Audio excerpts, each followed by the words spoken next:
ভাবুন তো, একজন মহিলা সাধারণ পোশাকে আপনার বাড়িতে ঢুকলেন, আপনার সঙ্গে গল্প করছে, আপনার সঙ্গে রান্না করছে, আপনার পরিবারের সদস্যদের সঙ্গে একেবারে মিলে মিশে গেছে।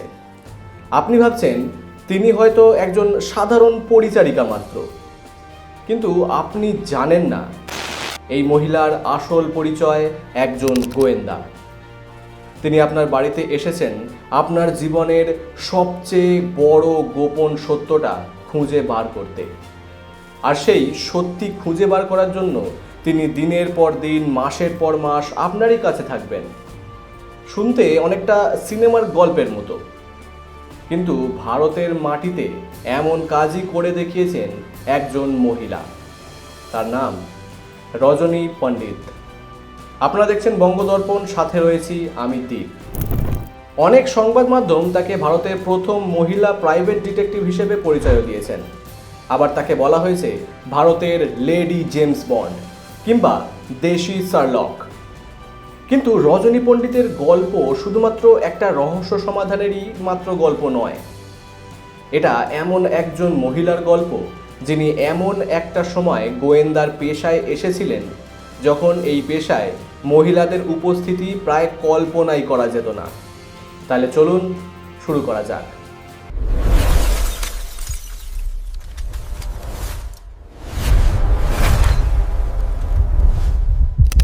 রজনী পণ্ডিতের জন্ম 1962 সালে মহারাষ্ট্রে। ছোটবেলা থেকে তার মধ্যে একটা জিনিস ছিল, অতিরিক্ত কৌতূহল। কোনো ঘটনা দেখলে তিনি শুধু ঘটনাটা দেখেই থেমে থাকতেন না, তিনি ভাবতেন এটা কেন হলো, এর পিছনের আসল কারণ কি।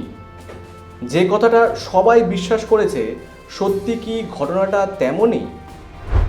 আর এই স্বভাবের একটা বড় কারণ ছিল তার পরিবারও। রজনীর বাবা শান্তারাম পণ্ডিত পুলিশ বিভাগের সঙ্গে যুক্ত ছিলেন এবং সিআইডিতেও কাজ করেছেন। ফলে ছোট থেকেই তদন্ত, অপরাধ, প্রমাণ এই ধরনের বিষয়গুলো তার একেবারে অপরিচিত ছিল না। তবে তখনও রজনী ভাবেননি যে একদিন তিনি নিজেই গোয়েন্দা হয়ে উঠবেন।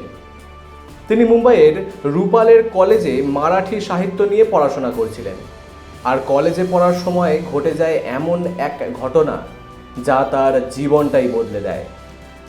রজনীর এক বান্ধবীর আচরণ হঠাৎ বদলে যেতে শুরু করেছিল। সে নিয়মিত কলেজ আসে না, তার চলাফেরায় বিশেষ কিছু পরিবর্তন হয়, কার সঙ্গে মিশছে, কোথায় যাচ্ছে এইসব নিয়েও সন্দেহ তৈরি হয়। রজনীর কৌতূহল হলো, তিনি নিজের মতো করে মেয়েটির গতিবিধি লক্ষ্য করতে শুরু করলেন। ধীরে ধীরে এমন কিছু তথ্য সামনে আসে যা দেখে রজনী বুঝতে পারেন মেয়েটা কিছু অসাধু মানুষের সংস্পর্শে চলে যাচ্ছে এবং পরিস্থিতি ধীরে ধীরে বিপজ্জনক হয়ে উঠছে। রজনী বিষয়টি মেয়েটির পরিবারের কাছে জানান। প্রথমে তারা বিষয়টি বিশ্বাস করতে চাননি, কিন্তু পরে পরিস্থিতির সত্যতা বুঝতে পারেন এবং মেয়েটিকে সেই পরিস্থিতির থেকে বার করে আনার চেষ্টা করেন। এই ঘটনায় রজনীর মনে একটা নতুন প্রশ্ন তৈরি করে, তিনি কি সত্যি তদন্তের কাজ করতে পারেন? এরপর আসে জীবনের প্রথম পেশাগত তদন্ত। তিনি একটি অফিসে ক্লার্ক হিসেবে কাজ করতেন। সেই অফিসেরই এক মহিলা অভিযোগ করেন তাদের বাড়ির থেকে টাকা বা মূল্যবান জিনিসপত্র হারিয়ে যাচ্ছে। মহিলার সন্দেহ ছিল তার পুত্রবধূর উপর, কিন্তু সমস্যা ছিল সন্দেহ ছিল কিন্তু প্রমাণ ছিল না। রজনী তদন্ত করতে রাজি হলেন। তিনি কারো বিরুদ্ধে সরাসরি অভিযোগ করলেন না, বরং চুপচাপ পরিবারের সদস্যদের গতিবিধি লক্ষ্য করতে শুরু করলেন। কে কখন বাড়ির থেকে বের হচ্ছে, কে কখন বাড়িতে ফিরছে, কে কোন সময় টাকা বা জিনিসপত্র গায়েব করছে বা কখন জিনিসপত্র গায়েব হয়ে যাচ্ছে। এই পর্যবেক্ষণ থেকে তিনি শেষ পর্যন্ত বুঝতে পারলেন যে চোর পুত্রবধূ নয়, পরিবারেরই অন্য একজন সদস্য, ছোট ছেলে। এই চুরির সঙ্গে জড়িত ছিল সেই বাড়িরই ছোট ছেলে। এই ঘটনা ছিল রজনীর জন্য একটি বড় শিক্ষা। তিনি বুঝলেন গোয়েন্দাগিরি মানে শুধু সন্দেহ করাই নয়, গোয়েন্দাগিরি মানে হলো সন্দেহকে প্রমাণে পরিণত করা। এরপর ধীরে ধীরে মানুষের কাছে তার নাম ছড়িয়ে পড়তে শুরু করে। একজন সাংবাদিকও তার সাহায্য নেন নিজের পরিবারের একটা সমস্যার তদন্তের জন্য। সেখানে রজনী এমন তথ্য বের করে আনেন যা ওই পরিবারকে রীতিমতো অবাক করে দেয়। একজন বিবাহিত পুরুষের অন্যত্র আরেকটি পরিবার ছিল বলে তিনি এই তদন্তে জানতে পারেন। এই ধরনের কাজের পর তার পরিচিতি আরও দ্রুত বাড়তে থাকে। কিন্তু একটা প্রশ্ন তখনও ছিল, একজন মহিলা কি সত্যি পেশাদার গোয়েন্দা হিসেবে কাজ করতে পারবেন? সমাজের একটা বড় অংশ তখনও ভাবত গোয়েন্দা মানেই হলো পুরুষ। শার্লক হোমস, ব্যোমকেশ বক্সী, ফেলুদা সবাই তো পুরুষ। সমাজের মধ্যে একটা ধারণা তৈরি হয়ে গিয়েছিল, তদন্তকারী সংস্থার থেকে কোনো তদন্তকারী আসলে তিনি পুরুষ, বা কোনো গোয়েন্দা, সে প্রাইভেট হোক কিংবা পেশাদার, সে হতে হবে পুরুষ। রজনী পণ্ডিতের সর্বপ্রথম টার্গেটই ছিল এই ধারণাটাকে চ্যালেঞ্জ করা। 1968 সালে তিনি নিজের তদন্ত সংস্থা শুরু করলেন, রজনী ইনভেস্টিগেটিভ ব্যুরো। পরবর্তী সময়ে সেটি রজনী পণ্ডিত ডিটেকটিভ সার্ভিস নামে পরিচিত হয়। কিন্তু নিজের সংস্থা শুরু করা যতটা সহজ শোনায়, বাস্তবে ততটা ছিল না। একজন মহিলা গোয়েন্দা, অনেকেই তাকে নিয়ে হাসাহাসি করত। কেউ বলতো এই পেশা মহিলাদের জন্য নয়, আবার কেউ তাকে বিশ্বাসই করতে চাইতো না। কিন্তু রজনী জানতেন, মানুষের কথা দিয়ে নয়, কাজ দিয়ে উত্তর দিতে হয়। আর সেই কাজের পথে তাকে এমন এমন কেসের মুখোমুখি হতে হয়েছিল যেগুলো শুনলে আজও মনে হয় যে এগুলো কি সত্যি বাস্তবে ঘটেছিল। এবার আসি রজনী পণ্ডিতের সবচেয়ে বিখ্যাত তদন্তগুলোর মধ্যে একটিতে, একটা ছোট পরিবারে ঘটে যাওয়া এক ভয়ঙ্কর ঘটনা। একজন স্বামী এবং তার ছেলে খুন হয়েছেন। কিন্তু প্রশ্ন হচ্ছে, খুনটা কে করলো? পুলিশের তদন্তে একজন মহিলার উপর সন্দেহ তৈরি হয়। অভিযোগ ছিল বিবাহ বহির্ভূত সম্পর্ক এবং হত্যার ষড়যন্ত্রের সঙ্গে ওই মহিলা জড়িত থাকতে পারেন। কিন্তু সমস্যা ছিল, সন্দেহ ছিল, শক্ত প্রমাণ কিন্তু ছিল না। আর রজনীর কাজ ছিল সেই প্রমাণ খুঁজে বার করা। কিন্তু বাইরে থেকে ওই মহিলাকে অনুসরণ করলে লাভ খুব একটা বেশি হবে না, কারণ সন্দেহভাজন ব্যক্তি যদি বুঝে যায় কেউ তাকে অনুসরণ করছে, তাহলে সে কখনো নিজের আসল আচরণ প্রকাশ করবে না। তাই রজনী এমন একটা সিদ্ধান্ত নিলেন যা শুনলে একেবারে অবিশ্বাস্য মনে হয়। তিনি ওই মহিলার বাড়িতে ঢুকবেন একজন পরিচারিকা হয়ে। প্রথমে তিনি নিজের পরিচয় এমনভাবে তৈরি করেন যাতে ওই বাড়ির মানুষ তাকে সাধারণ গৃহকর্মী হিসেবেই গ্রহণ করে। তারপর শুরু হয় আসল তদন্ত। দিন যায়, সপ্তাহ যায়, 1 মাস, 2 মাস, 3 মাস। রজনী ধীরে ধীরে এই পরিবারের বিশ্বাস অর্জন করতে থাকে। শেষ পর্যন্ত প্রায় 6 মাস তিনি ওই বাড়ির ভেতরেই নিজের তদন্ত চালান এবং তার বর্ণনা এবং একাধিক সংবাদ প্রতিবেদনে এই তথ্যই উঠে আসে। এখানে সবচেয়ে কঠিন বিষয় ছিল, তাকে শুধু অভিনয় করলেই চলতো না, তাকে একজন সত্যিকারের পরিচারিকার মতো জীবনযাপনও করতে হতো। কারণ সামান্য একটা ভুলও তার আসল পরিচয় ফাঁস করে দিতে পারত। তিনি লক্ষ্য করতেন কে কার সঙ্গে কথা বলছে, কে কখন বাড়িতে আসছে, কে কোথায় যাচ্ছে, বা কোন কথাগুলো গোপনে বলা হচ্ছে, কোন মানুষটির সঙ্গে সন্দেহভাজন মহিলার যোগাযোগ আছে। প্রতিটা ছোট ছোট তথ্য অত্যন্ত গুরুত্বপূর্ণ ছিল। এই সময়ই রজনী একটা টেপ রেকর্ডার ব্যবহার করে তথ্য সংগ্রহের চেষ্টা করছিল বলে তিনি পরবর্তীতে জানিয়েছেন। কিন্তু একদিন বিপদ ঘটে যায়। বাড়ির ভেতর চারিদিক নিস্তব্ধ। হঠাৎ তার রেকর্ডার থেকে ক্লিক করে একটা শব্দ বেরিয়ে যায়। সন্দেহভাজন মহিলাটা শব্দটা শুনে ফেলেন। রজনীর উপর তার সন্দেহ তৈরি হয়। তিনি বুঝতে পারেন এই মহিলা হয়তো সাধারণ কোনো পরিচারিকা নন। এরপর রজনীর বাইরে যাওয়া বন্ধ করে দেওয়া হয়। একবার ভাবুন তো, আপনি একজন মহিলা, তার উপর গোয়েন্দা। আপনি যে বাড়িতে তদন্ত করতে ঢুকেছেন সেই বাড়ির মানুষই এখন আপনাকেই সন্দেহ করছে, আর আপনি বেরোতেও পারছেন না। একদিকে তদন্ত ব্যর্থ হয়ে যাওয়ার ভয়, অন্যদিকে নিজেরও নিরাপত্তার ভয়। এই অবস্থায় রজনী অপেক্ষা করতে থাকলেন। আর তারপর একদিন এমন এক ঘটনা ঘটে যেটাকে তিনি সুযোগ হিসেবে ব্যবহার করেন। সন্দেহভাজন মহিলার সঙ্গে যোগাযোগ থাকা একজন ব্যক্তি, যাকে রজনী খুনের সঙ্গে যুক্ত বলে সন্দেহ করেছিল, সে বাড়িতে আসে। রজনী বুঝতে পারেন এইটাই হয়তো তার একমাত্র সুযোগ। কিন্তু তিনি বাইরে গিয়ে পুলিশকে ফোন করবেন কিভাবে? তখন আজকের মতো এত মোবাইল ফোনের চল ছিল না। তাই তিনি এমন একটা পরিকল্পনা করলেন যা ছিল অত্যন্ত ঝুঁকিপূর্ণ। তিনি রান্নাঘরে গিয়ে নিজের পায়ে ছুরি দিয়ে আঘাত করেন, রক্ত বেরোতে শুরু করে। তারপর তিনি বলেন তাকে ডাক্তারের কাছে যেতে হবে। আহত অবস্থায় বাড়ির বাইরে বেরিয়ে আসার সুযোগ পেয়ে তিনি ছুটে যান কাছের একটি এসটিডি ফোন বুথে। সেখান থেকে পুলিশকে খবর দেওয়া হয়।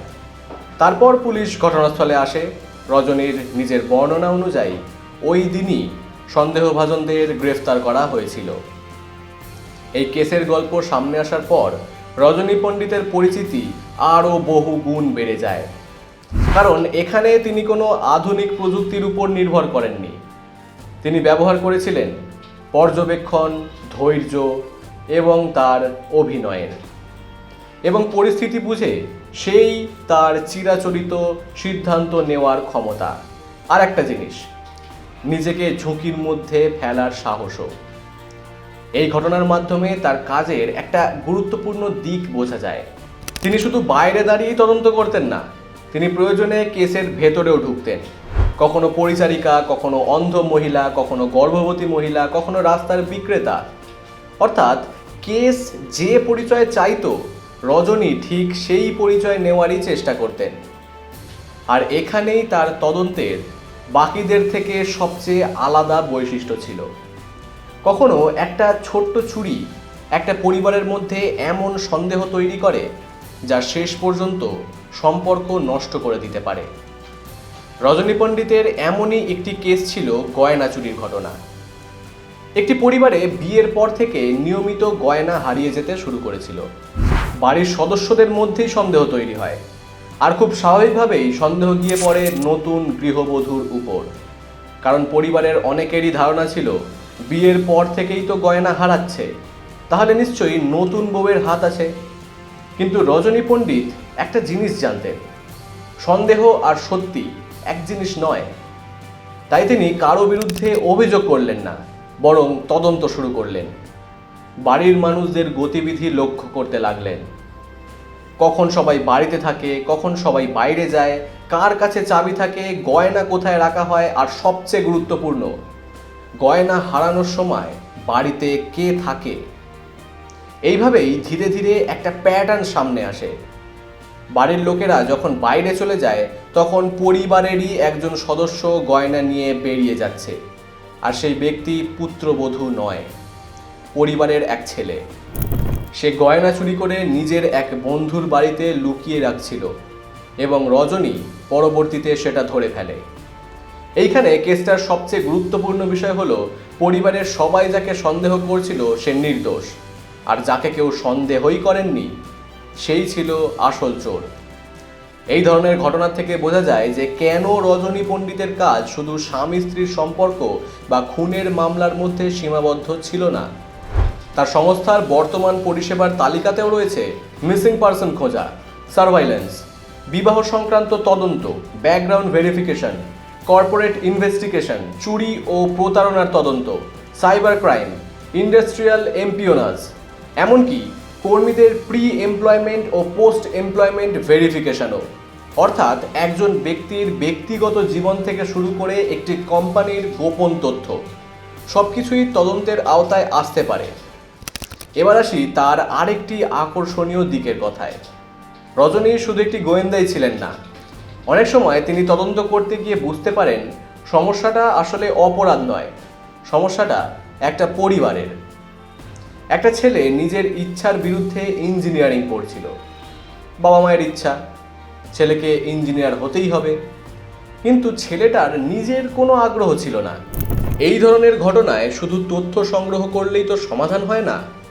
এখানে প্রয়োজন কথা বলা, বোঝানো, এবং যার সাথে কথা বলা হচ্ছে সেই মানুষের মনের কথাগুলো শোনা। রজনী সেই জায়গায় কাউন্সিলরের ভূমিকা পালন করেছিলেন এবং তিনি পরবর্তীতে বিভিন্ন প্রতিবেদনে সেটি উল্লেখ করেছেন। এইটাই তার কাজের একটা অন্য দিক। একজন প্রাইভেট ডিটেকটিভের কাছে শুধু মানুষ অপরাধ আর রহস্য নিয়ে আসে না, কেউ আসে সন্দেহ নিয়ে, কেউ আসে ভয় নিয়ে, কেউ আসে স্বামী বা স্ত্রীর আচরণ সংক্রান্ত প্রশ্ন নিয়ে, আবার কেউ আসে হারিয়ে যাওয়া মানুষকে খুঁজতে, কেউ আবার আসে নিজের পরিবারের আসল সত্যিটা বার করতে। এই কারণেই রজনীর কেরিয়ারের একটা বড় অংশ ছিল ম্যাট্রিমোনিয়াল ইনভেস্টিগেশন। বিশেষ করে স্বামী বা স্ত্রী সত্যি প্রতারণা করছে কিনা সেটা জানার জন্য অনেকেই তার সাহায্য নিতেন। তবে এই কাজের একটা অন্ধকার দিকও ছিল, কারণ ব্যক্তিগত জীবনে তদন্ত করা মানেই কখনো কখনো এমন সত্যি সামনে আনা যা পরিবার ভেঙে দিতে পারে। রজনী নিজেও বলেছেন, অনেকে তাকে অভিযোগ করতেন যে তিনি নাকি মানুষের সংসার ভাঙেন, কিন্তু তার যুক্তি ছিল তিনি সংসার ভাঙছেন না, তিনি শুধু সত্যিটা সামনে আনছেন।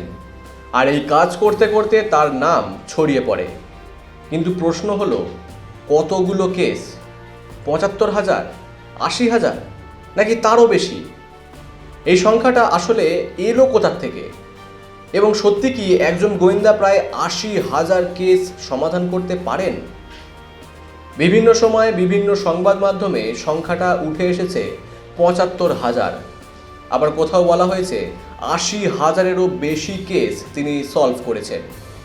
আর রজনী পণ্ডিতের নিজের অফিসিয়াল ওয়েবসাইটে বর্তমানে লেখাও রয়েছে ৭৫,০০০-এরও বেশি কেস জাতীয় এবং আন্তর্জাতিক পর্যায়ে সমাধান করেছেন তিনি এবং তার দলের সদস্যরা।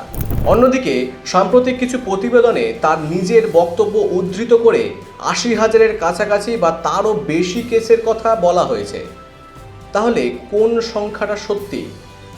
এখানে আমাদের একটু সতর্ক হতে হবে, কারণ এই সংখ্যার কোনো সরকারি বা স্বাধীনভাবে অডিট করা পূর্ণাঙ্গ তালিকা প্রকাশ্যে আসেনি। তাই সবচেয়ে নিরাপদভাবে বলা যায়, রজনী পণ্ডিত এবং তার সংস্থা দাবি করে তার দীর্ঘ কেরিয়ারে ৭৫,০০০-এর বেশি কেস সামলানো হয়েছে। কিছু সংবাদ প্রতিবেদনে সংখ্যাটি ৮০,০০০-এরও বেশি বলা হয়েছে। এই পার্থক্যটা মনে রাখা গুরুত্বপূর্ণ, কারণ ৮০,০০০ কেস মানে একটা বিশাল সংখ্যা। কিন্তু একটা বিষয় ভুলে গেলে চলবে না, সব কেস যে খুন বা বড় অপরাধের মামলা ছিল এমনটা কিন্তু নয়। একজন প্রাইভেট ডিটেকটিভের কাছে একটি কেস হতে পারে কাউকে খুঁজে বার করা, কাউকে অনুসরণ করা, বিবাহের আগে কারো ব্যাকগ্রাউন্ড যাচাই করা, কোনো কর্মীর পরিচয় যাচাই করা, কোনো ব্যবসায়ী প্রতারণা জাতীয় তদন্ত, বা কোনো নিখোঁজ মানুষকে খোঁজা, অথবা স্বামী স্ত্রীর সন্দেহজনক আচরণের সত্যতা যাচাই করা, এই সব কিছুই। রজনী পণ্ডিতের সংস্থার পরিষেবার তালিকা দেখলেই এই বৈচিত্র্যটা পরিষ্কারভাবে বোঝা যায়। কিন্তু একটা প্রশ্ন, একজন গোয়েন্দা এত বছর ধরে কিভাবে কাজ করলেন? এর উত্তর লুকিয়ে আছে তার সবচেয়ে বড় দক্ষতার মধ্যে, অবজারভেশন, অর্থাৎ মানুষকে খুব ভালোভাবে লক্ষ্য করা। একজন মানুষ কি বলছে সেইটা যেমন গুরুত্বপূর্ণ, তার থেকেও বেশি গুরুত্বপূর্ণ সে কি লুকাচ্ছে। আর কখনো কখনো একজন মানুষ মিথ্যা বলছে কিনা বোঝার জন্য তার কথার চেয়ে তার আচরণ আরও বেশি গুরুত্বপূর্ণ হয়ে দাঁড়ায়।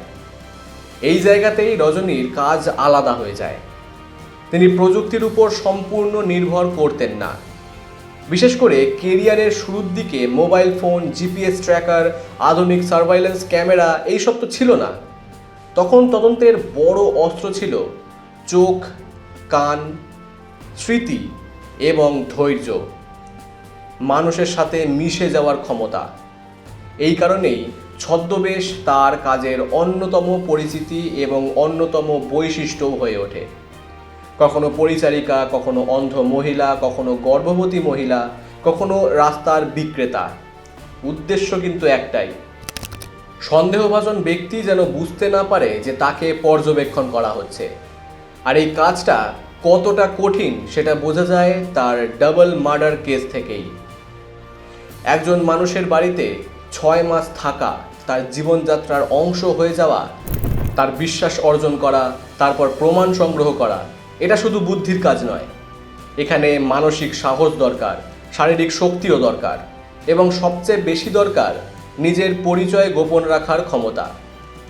রজনী পণ্ডিতের এই অসাধারণ কেরিয়ার তাকে বহু পুরস্কারও এনে দেয়। তার অফিসিয়াল ওয়েবসাইটে 57টিরও বেশি পুরস্কারের কথা উল্লেখ করা হয়েছে। তার কাজ শুধু সংবাদ মাধ্যমেই থেমে থাকেনি, তিনি নিজের অভিজ্ঞতা নিয়ে মারাঠি ভাষায় বইও লিখেছেন, ফেসেস বিহাইন্ড ফেসেস এবং মায়াজাল। এই বইগুলোতে তার তদন্ত জীবনের অভিজ্ঞতা উঠে এসেছে, যদিও বিভিন্ন প্রতিবেদনে এগুলোকে বাস্তব ঘটনার ভিত্তিতে ফিকশনালাইজড রিটেলিং হিসেবেও বর্ণনা করা হয়েছে। তার জীবন নিয়ে তৈরি হয়েছে লেডি জেমস বন্ড নামে একটি ডকুমেন্টারিও। অর্থাৎ রজনী পণ্ডিতের জীবন ধীরে ধীরে এমন পর্যায়ে পৌঁছেছিল যেখানে একজন সাধারণ মেয়ে থেকে তিনি হয়ে উঠেছিলেন একজন অত্যন্ত পরিচিত নাম। কিন্তু এত দীর্ঘ কেরিয়ারের মধ্যেও তার জীবনে এমন একটা সময় এসেছিল যখন গোয়েন্দা হিসেবে তার নিজের নামই একটি আইনি বিতর্কের মধ্যে জড়িয়ে যায়। 2018 সালে তাকে কল ডিটেলস রেকর্ডার বা সিডিআর বেআইনিভাবে সংগ্রহের অভিযোগ সংক্রান্ত একটি মামলায় গ্রেফতার করা হয়েছিল। তিনি অভিযোগ অস্বীকার করেন। প্রায় 40 দিন হেফাজতে থাকার পর তিনি জামিন পান। ঘটনাটি তার দীর্ঘ কেরিয়ারের সবচেয়ে বিতর্কিত অধ্যায়গুলির মধ্যে একটি হয়ে ওঠে। কিন্তু এখানেই গল্প শেষ নয়, কারণ 2026 সালের জানুয়ারিতে এই মামলায় একটা গুরুত্বপূর্ণ আইনি পরিবর্তন আসে। থানে ম্যাজিস্ট্রেট আদালত রজনী পণ্ডিতকে ওই মামলায় ডিসচার্জ করে। আদালত জানায় তার বিরুদ্ধে নির্দিষ্ট ভূমিকা দেখানোর মতো প্রাইম ফেস এভিডেন্স পাওয়া যায়নি এবং তার বিরুদ্ধে ইনক্রিমিনেটিং মেটেরিয়ালের ঘাটতিও ছিল। অর্থাৎ যে মানুষ সারা জীবন অন্যের রহস্য খুঁজেছেন, একসময় তার নিজের জীবনও হয়ে উঠেছিল একটা আইনি রহস্যের অংশ, এবং সেখান থেকেও তিনি বেরিয়ে আসেন। কিন্তু রজনী পণ্ডিতের গল্পের সবথেকে বড় প্রশ্ন এখনো বাকি রয়েছে। রজনী পণ্ডিতের গল্প শুরু হয়েছিল কৌতূহল দিয়ে, একজন কলেজ ছাত্রীর আচরণ নিয়ে সন্দেহ, তারপর একটা পারিবারিক চুরি, তারপর একের পর এক তদন্ত, আর শেষ পর্যন্ত ভারতের অন্যতম পরিচিত মহিলা প্রাইভেট ডিটেকটিভ। কিন্তু তার গল্পের সবথেকে বড় বিষয় 75,000 বা 80,000 কেস নয়। সবথেকে বড় বিষয় হলো তিনি এমন একটি সময় শুরু করেছিলেন যখন এই পেশায় মহিলাদের জায়গা তৈরি করাটাই ছিল একটা বিশাল বড় চ্যালেঞ্জ। আজ আমরা নারী গোয়েন্দা, নারী পুলিশ অফিসার, নারী তদন্তকারী এইসব দেখে খুব অবাক হই না, কিন্তু কয়েক দশক আগে পরিস্থিতি সম্পূর্ণ আলাদা ছিল। রজনী নিজেই বলেছেন, একজন মহিলা প্রাইভেট ডিটেকটিভ হিসেবে বিশ্বাসযোগ্যতা তৈরি করা খুব একটা সহজ ছিল না তার জন্য। অনেকে তাকে উপহাস করত, অনেকে বলতো এই পেশা ছেড়ে অন্য কিছু করতে। এমনকি তার বিজ্ঞাপন নিয়েও সন্দেহ তৈরি হয়েছিল বলে বিভিন্ন প্রতিবেদনে উঠে এসেছে। কিন্তু তিনি থামেননি, বরং নিজের কাজ দিয়ে প্রমাণ করেছেন একজন গোয়েন্দার সবথেকে বড় পরিচয় লিঙ্গ নয়, তার দক্ষতা, তার বুদ্ধি, তার পর্যবেক্ষণ করার ক্ষমতা, তার সাহস, আর সবচেয়ে গুরুত্বপূর্ণ, সত্যি খুঁজে বের করার ক্ষমতা। রজনীর কেসগুলোর দিকে তাকালে একটা বিষয় খুব স্পষ্ট হয়, সব রহস্যের সমাধান প্রযুক্তি দিয়ে হয় না। অনেক রহস্যের সমাধান হয় মানুষকে বুঝে, তার আচরণ লক্ষ্য করে, তার কথার ফাঁক খুঁজে, তার বিশ্বাস অর্জন করে। এই কারণেই ছদ্মবেশ তার তদন্তের একটি গুরুত্বপূর্ণ অংশ হয়ে উঠেছিল। একজন সাধারণ পরিচারিকা হয়ে ঘরের সবচেয়ে গুরুত্বপূর্ণ কথাগুলো শুনতে পায় সে। একজন রাস্তার বিক্রেতা হয়তো এমন একজন মানুষকে দেখতে পায় যাকে অন্য কেউই লক্ষ্যই করছেন না। একজন সাধারণ পথচারী হয়তো এমন কিছু দেখে ফেলতে পারে যা কোনো ক্যামেরায় ধরা পড়েনি। রজনী এই সাধারণ পরিচয়গুলিকেই তদন্তের অস্ত্র হিসেবে ব্যবহার করতেন বলে তার কেসগুলোর বর্ণনায় উঠে আসে। তবে তার গল্পকে শুধুমাত্র রোমাঞ্চকর কাহিনী হিসেবে দেখলে ভুল হবে, কারণ গোয়েন্দাগিরির সঙ্গে একটা বড় দায়িত্ব জড়িয়ে আছে। সত্যি জানার পর সেই সত্যির সঙ্গে কি করা হবে। ধরুন একজন স্ত্রী সন্দেহ করছে তার স্বামীকে, অর্থাৎ তার স্বামী তার সাথে প্রতারণা করছেন। তদন্তে যদি সত্যি সেটা প্রমাণিত হয়, সেই সত্যি জানানো মানে একটা পরিবার ভেঙে যাওয়া। আবার যদি সন্দেহটা ভুল হলো, তাহলে নির্দোষ একজন মানুষের জীবন নষ্ট হয়ে যেতে পারে। এই জায়গাতেই তদন্তকারীর দায়িত্ব, শুধু তথ্য সংগ্রহ করা নয়, তথ্যকে সঠিকভাবে বোঝা, প্রমাণ ছাড়া কাউকে অপরাধী না বানানো, আর প্রয়োজন হলে পরিবারের সমস্যা সমাধানের পথও নিজেকেই দায়িত্ব নিয়ে দেখিয়ে দেওয়া। রজনীর কিছু কেসে এই কাউন্সিলিংয়ের দিকটিও সামনে এসেছে।